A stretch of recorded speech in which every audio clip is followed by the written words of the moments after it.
I'm Jacob. I'm a Norse pagan. Hail the gods. Hail Odin, the All-Father! He exists and he is real. And I am a Norse pagan. So things have changed a lot these last 6 years.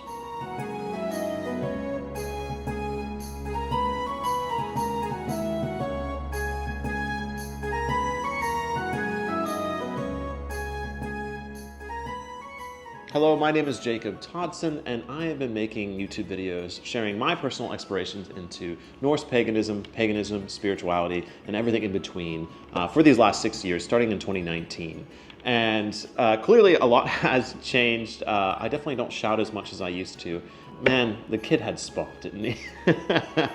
So yeah, in this video, I really want to share with you the evolution of my pagan and spiritual practice. I've definitely gone through a lot, so we're gonna go through a lot of the different stages of spiritual exploration that I've been through, and hopefully you can pick some things up along the way, and I'm gonna share with you some of the things that helped me the most.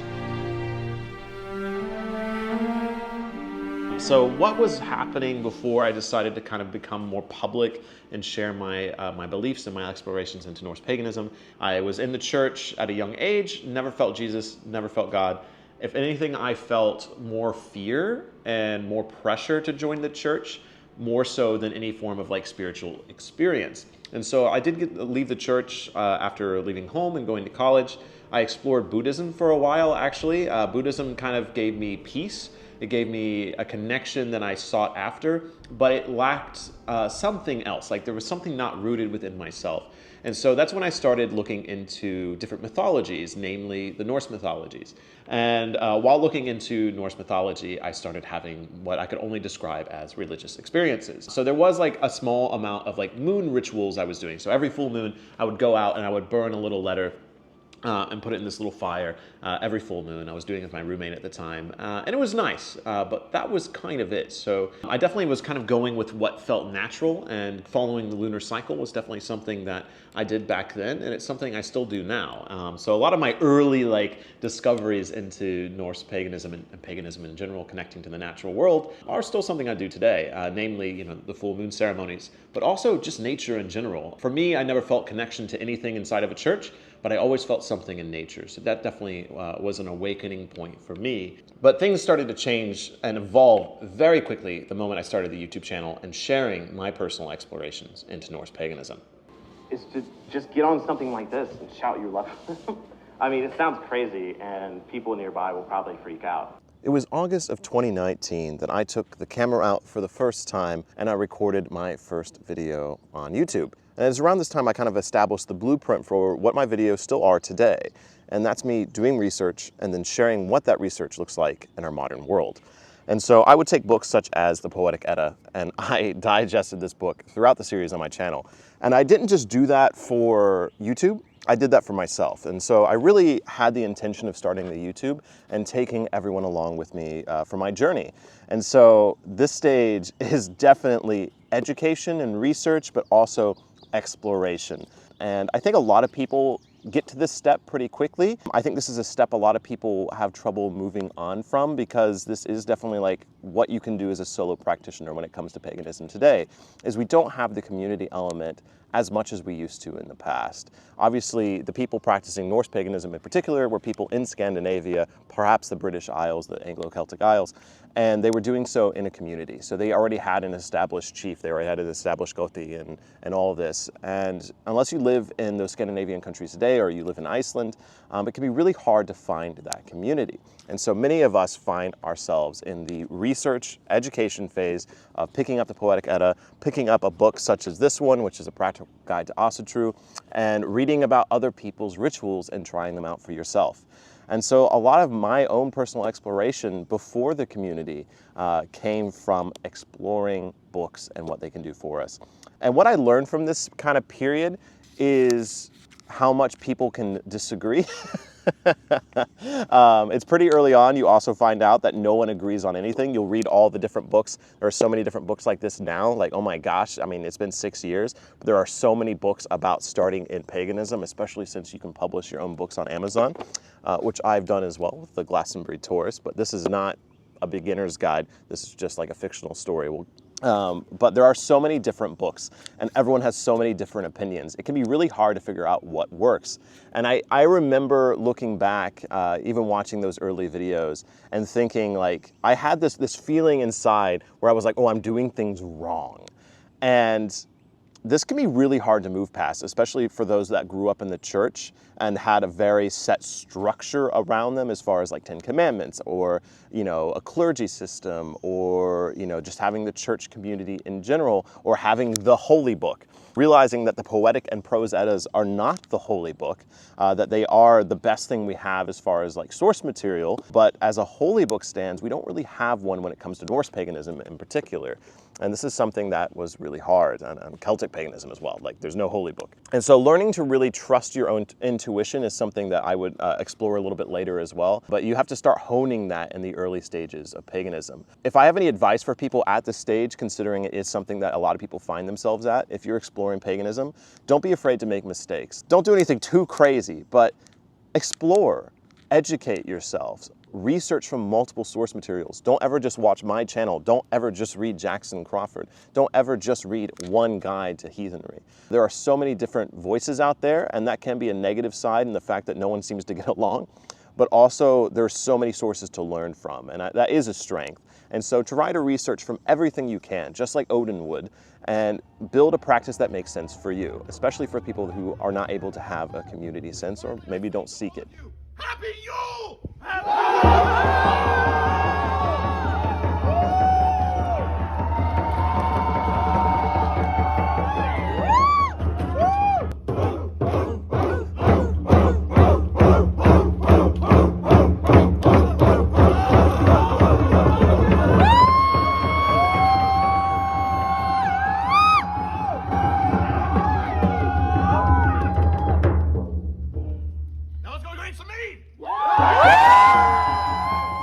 In January of 2020, I was really feeling lonely and isolated when it came to my pagan practice, and so I put a message to my 1,000 followers on YouTube at the time that I wanted to have a pagan gathering. I wanted to worship the old gods with my brothers and sisters.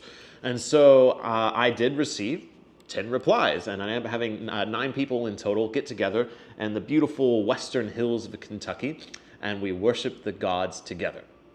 I mean, here we were, most of us never had worshipped, you know, the pagan gods together with anyone. And so to actually have these people come together in a place that normally doesn't have paganism, it's in the Bible Belt, was really beautiful. I mean, I still remember the feeling of that day, even though it was 5 years ago now, right before COVID at that. And so, you know, many of these people are still my very dear friends today. And it was just so beautiful, and again, raw and cringy, for sure. We were just shouting the gods' names. What I just put on right here, this is from our Yule gathering, the first like really big one we did. This one was really cool because we got, I think it was like close to 100 people in this beautiful place in the woods of Ohio. I mean, I think I do a nice little transition here. Yeah, look at all those people. It was such a beautiful time, and just having that raw energy of having 100-ish people get together and worshiping the gods is a beautiful thing. And this is definitely something I experienced with Heilung quite a lot. Is the first time I went to a Heilung show, which was January 2020, before I put out the call to get people together. I really felt that ritual presence of everyone getting together for a Heilung concert, listening to the music, dancing, feeling those drums, and connecting on a deeper level. So connecting with people in a ceremony, worshiping the pagan gods with very visceral movements and chanting and all of this and everything that comes along with one of these events is a beautiful thing. And I understand it's something that not everyone has, is I really hope people can find a pagan community because it is a beautiful thing when it works. Many communities have come and go over the years. I'm very lucky that the Fellowship of Northern Traditions, the community that was birthed from that first YouTube call, it's still around today. And so if you do want to learn about the Fellowship of Northern Traditions, the events we have, please go to the Fellowship of Northern Traditions. It's northerntraditions.org. I'll leave a link down below. We still have many events around the United States, mostly around the East Coast and into Texas, having events just like this. They are amazing. They are incredible. Where we're at a very interesting stage with the Fellowship of Northern Traditions, and where I'm at as like a spiritual practitioner and a group ritual leader. This video right here is from a spear dance that we do. And the spear dance is definitely, I think, an evolution for me. Is before we were raw, we were unplanned. I mean, we might have had plans behind our rituals, but a lot of the times it was just like, "Hail Odin," and you pour something into a fire, and that's a lot of what they boiled down into. But last year, I really felt the call to start planning more choreographed events. Again, Heilung definitely being a huge influences. They don't do those just, they're like, "We're going to do a ritual now." Like, they have a lot of practice beforehand. And so we're really starting to develop more traditional stuff, in the sense that, like, stuff that's going to hopefully continue to keep going and going and going and evolve and change. And so the spear dance is something that kind of came to me as a way to honor the warrior spirit, the ancestors, the warrior energy, and the sun in many different ways. And so we actually were able to do this last January. And so this is where I'm kind of taking ritual now within a group environment, is something that is a little bit more practiced, honed in, and requires a lot of discipline, because that's what a lot of what I've learned through my travels, especially, is the importance of traditions and ceremonies and rituals that are living things themselves and continue forward. Things such as sweat lodges, sun dances, cleansing ceremonies, all these things that are part of indigenous cultures, they have existed for hundreds of years perhaps. And these things have lineages that go long back. So starting new traditions within the northern traditions that can continue to evolve and grow on their own, I think, is a beautiful thing. And so we're actually doing another one of these spear dances here in a couple weeks at the next event I'm going to. So yeah, looking forward to that and seeing how the spear dance continues to evolve as a way to honor the warrior spirit within. You would think assisting in creating one of the largest pagan communities in North America would be the largest spiritual experience of your life. But little did I know that the biggest change was about to come.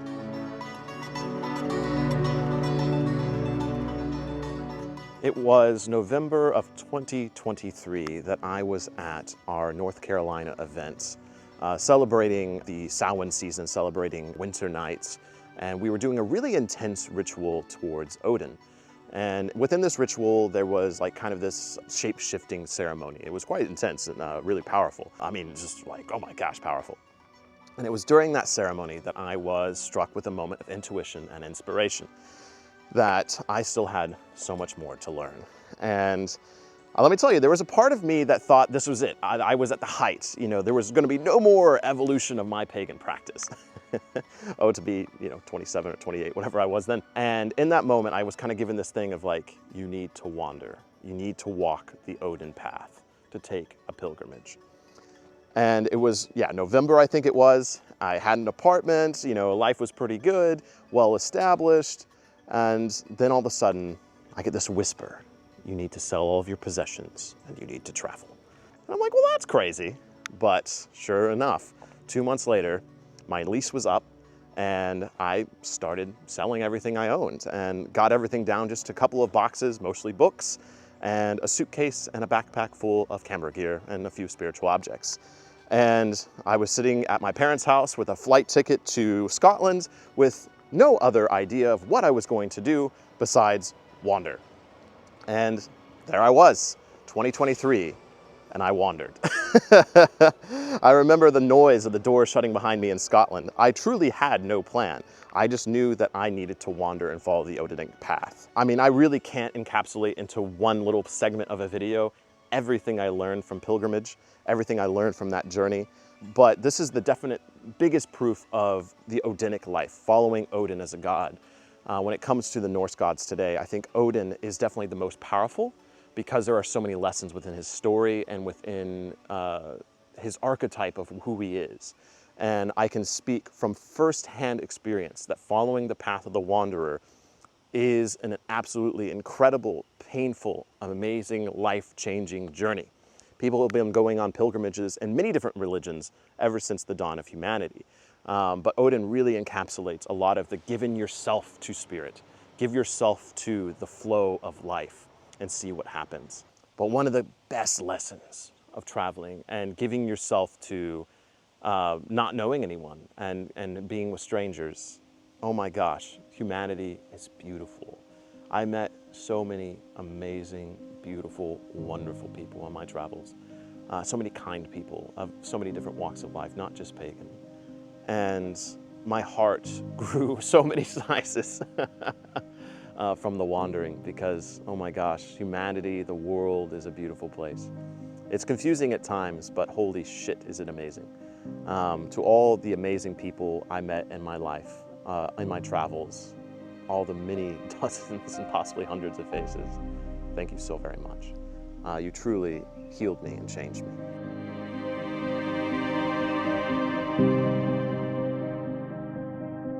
Something I really wanted to talk about here is the healing journey.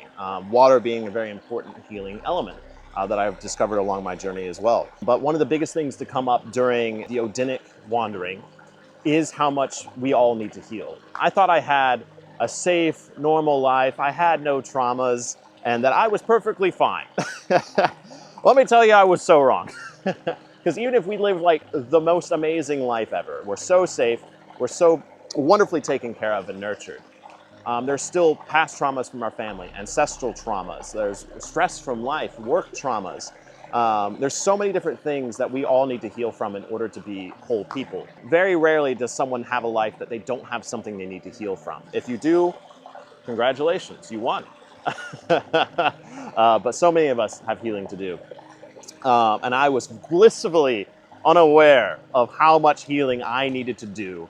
And the Odinic journey definitely woke me up to that. And that's definitely, you know, a path into shamanism as well. I started pursuing different shaman retreats, getting to learn from different shamans, going to the shaman festival in Estonia, participating in sweat lodges and ayahuasca ceremonies, peyote ceremonies, drum circles, and everything in between. There's still so much more I need to heal from and learn from, but it is quite wonderful and alarming to have gone through this journey and now have dipped my toes back into the normal world and realizing very quickly that a lot of our global problems, our personal problems, all come from a lack of healing in this world. Something I've been talking about with a lot of my healing circles and friends is that a lot of the people in this world have not been allowed to mature past teenagehood, that we're all just reacting to our emotions these days, like teenagers. And that's because we lack the spiritual rites of passage, spiritual modalities in order to heal. A lot of those have been stripped away from us by capitalism and colonialism and the removal of indigenous practices. And a lot of the European people have had those removed from a very long time ago. And so we do have to kind of reforge those connections. And that is a very long and difficult road, but it does exist. And I really encourage you to pursue your own healing journey of whatever that looks like. If that is going to an ayahuasca ceremony, going to a drum circle, a sweat lodge, or doing your own cold plunges or saunas or cleansings. Oh my gosh, cleansing is so important. Cleansing ourselves of the modern world. Every time I get back into a spiritual space, you know, I do a cleansing. I'm like, whoa, get off of me, modern world. Shoo. Wi-Fi signals, 5G, all that, you know, politics, news. We're kept so heavy. Our souls are so heavy. Spiritual healing really helps lighten our souls. I don't know if I've said this in the video before, but the goal of enlightenment is to lighten up. And spiritual healing is about lightening ourselves, lightening the burdens that we carry as far as traumas, modern things that happen to us, the daily grind. We need healing. All of us need it. And I really hope that we're able to pursue it more as a species, because I think that's our only way to kind of move forward into the next thing that we need to do as humanity, is to lighten up, to heal, and to move forward together.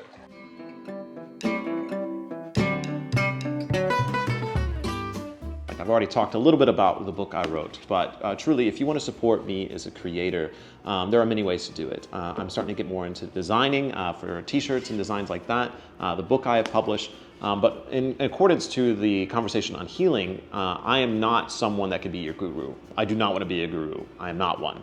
But if you want to support this channel on Patreon, what I've started to offer is like a challenge tier. So every month, for people at the challenge tier and above, I am offering things that I challenge you to do that have helped me in my journey. And then we have like a little chat room where we can talk about such things. For instance, this month, one of the things I'm challenging people to do is to reflect on their diet. Look more at the nutritional value of the things they put into them, but also the naturalness. If you don't recognize an ingredient on the back of something, you don't put it into your body. And also doing things such as eating the rainbow. And so these things can have spiritual applications as well. Putting natural things in your body is a way to stay cleansed, to stay lighter. And so, yeah, if you're just looking for that extra little nudge into something, it could be a really great community, and we change it up every single month. And not only that, but you'll be supporting me and the videos that I make. So if you're interested, please check out Patreon down below.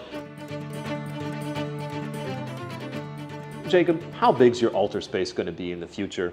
Oh, Jacob, it's going to be so big. It's going to be massive and full of stuff, because that's what I had. I had a ton of spiritual stuff, even though I was kind of a minimalist. And so you can kind of see it here in this video, is just how big the altar was starting to get, in how big my hair was starting to get at the same time. So got a haircut and cut back on the amount of stuff on my altar. And so now, yeah, let me show you what's on it now. And it's quite a bit different. Behold, this is kind of it. Here on the windowsill, and then up here on the mantle, but also in a few other places. So it's not just one place anymore. It's kind of all around the room. You know, they're on the walls. You know, there's a few different pieces kind of scattered about. And the reason I think this is significant is because I do think there's a big effort within like plastic paganism and materialism to have like a lot of ritual stuff. And I recognize that I am a minimalist and probably a minority when it comes to paganism. Most people I meet have a ton of stuff. They are maximalists when it comes to paganism. Now, I will say everything that I do have is very important. So, you know, stuff like this is, you know, the stuff I use for hot bay ceremonies. And then, you know, behind me here is like the area with the gods and whatnot. And this fan here, which keeps me alive in the summer. Very important.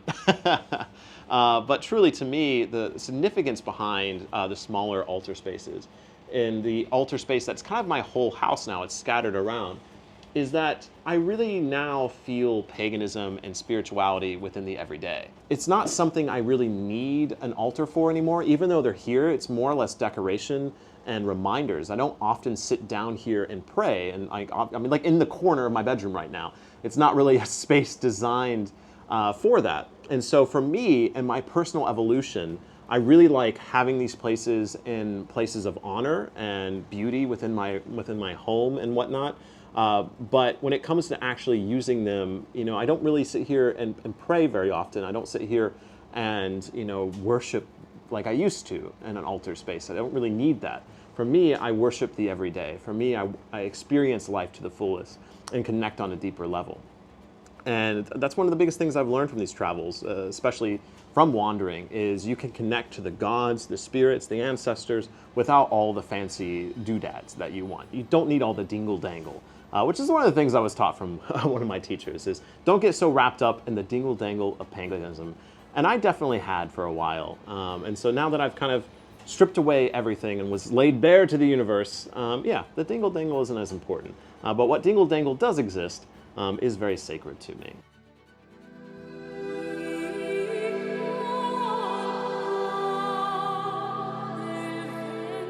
we have done a lot of time traveling in this video and a lot of location skipping around here too.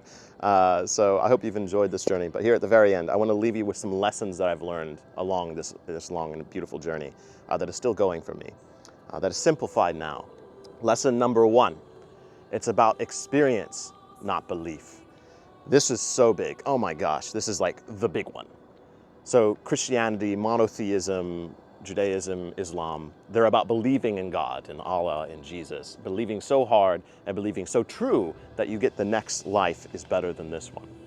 But something that's always bothered me about that is, why are we not enjoying this life and being so focused on the afterlife and the eternal gifts when this life is so beautiful and wonderful? So paganism to me is not about believing in nature, believing in this, believing in the Creator. It's about experiencing it and using the rites and rituals and techniques in order to experience it on a deeper level. Hitting a drum, entering a trance-like state, that is a heightened experience of connection.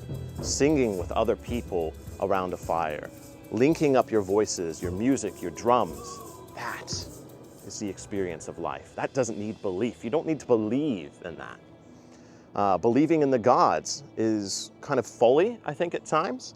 Experiencing them, now that's different. How does one believe in the sun? Well, it's up there. But how does one experience the sun? I feel it. It's there. I feel its warmth, its light. I'm experiencing it. I don't need to sit here and do some crazy ritual in order to get the sun to do my own bidding and my will. I simply experience the sun. Another important lesson is from a teacher from the Norse, and this is Odin and the ancestors of Scandinavia. And this comes from the Havamal, and it talks about prayer. And it says specifically in the Havamal not to pray too often, that praying too often will actually be worse than praying not often enough. And this is interesting in our modern world because, especially in modern Christianity in America, is thoughts and prayers. The amount of time you see thoughts and prayers on Facebook, calling for prayers right now. And this is something I see bleeding into paganism. People will often say, I want to pray, I'm praying for something, I need something. Is we want to pray for every small thing that's out there. Prayer is not something that you necessarily need to do very often. Ceremony is not something you need to do very often. You don't need to do these big religious things very often. And this is something from my own personal experience I think is true. Now, I pray for gratitude. I'll be sitting here, I'm like grateful for the sun. But as far as an actual ceremony, doing something deep and heavy in the earth, this is something that personally for me, I find I only do at major moments during the year. And so don't pray too often, but also my recommendation is follow the seasonal cycles. So follow the solstices, the equinoxes as they attune to you. Follow the sacred holy days as they attune to your personal experience system, not belief system. And so if you're into Celtic, follow Beltane and Samhain. If you're into the Norse, follow Midsummer and Yule. If you're Wiccan, you can follow all the Sabbats. And so whatever works for you, just have those set days during the year that you do something big, that you do the big prayer, the big ceremony, the big ritual. At most, I would say do it during the full moon or new moon, so once a month. And for me, that's the right balance. I don't need to do something every day. And I find that the people I meet on my journey that do these big things often are requiring big results often. And the truth of healing, the truth of the spiritual journey is that you don't necessarily get these big revelations all the time. For me, when early days of paganism and I was new to it and new to these experiences, I was seeking that rush all the time because I had rushes, like screaming Odin's name, like Odin, you know, feeling that. But the moment that you stop getting that rush because it's not new anymore, because you're not breaking any new taboos there, you start seeking whatever can fill that void. And I find a lot of people burn themselves out because they're praying too often. And so yes, don't pray too often, follow the seasonal cycles and the holidays, and I think that's enough. And the final thing I want to say here, as far as important lessons, this one came to me from a plant medicine teacher, and so some people might be like, that doesn't count then. But to me, we think of psychedelics as this crazy experience. You know, you're just trying to get as high as possible. You're trying to get as deep as possible, see all the crazy stuff. But the thing that was so eye-opening to me the last time I did a psychedelic plant medicine experience, I was in this beautiful place. And even though it was a very deep experience, going very deep into the psychedelic experience, the lesson was so very simple. And that is, life is a gift. We were given this amazing experience to be a human. I mean, we have all these living things around me right now, all these plants, animals, insects, all the things we cannot see and experience and witness all at once. So much life is around me right now. And yet, here I am, the only human in this seeable area, allowed to live this life of singing, of chanting, of experiences, of tasting things so beautifully, loving so deeply. Oh my gosh, what a gift the human experience is. And I really genuinely believe that the modalities of paganism, of spiritual healing, and all this allow us to experience life, the gift of it, in such a sweet and beautiful way. No one truly knows what's on the other side of life. But all I truly know is that life is a gift, such a beautiful and unique one. And we need to savor and treat sacred this beautiful gift. One of the questions I haven't really dove into in this probably very long video at this point is my relationship to the gods. I mean, a little bit towards Odin and whatnot, but I used to be very heavy into, shouting Odin's name and pouring out mead and all that. But what is currently my relationship to the gods? Do I think they exist? To what extent do they exist? How do I connect with them? I've even had people ask me if I'm an atheist now, if I even believe in them at all. But these are all really interesting questions. So interesting that I'm going to make an entire video about it, and that's going to be the next thing to release on my channel. So if you are interested in that conversation about the gods, whether they're real, whether they exist, where do they exist, how do we connect to them, and all that stuff, along with my own personal experiences along the way, please make sure you subscribe to this channel and make sure you're notified and all that good YouTuber stuff for that video coming out very soon. Thank you so very much for joining me here, and be sure to go check out my large catalog of over 400 videos that I've made talking about Norse paganism, Celtic paganism, spirituality, and everything in between.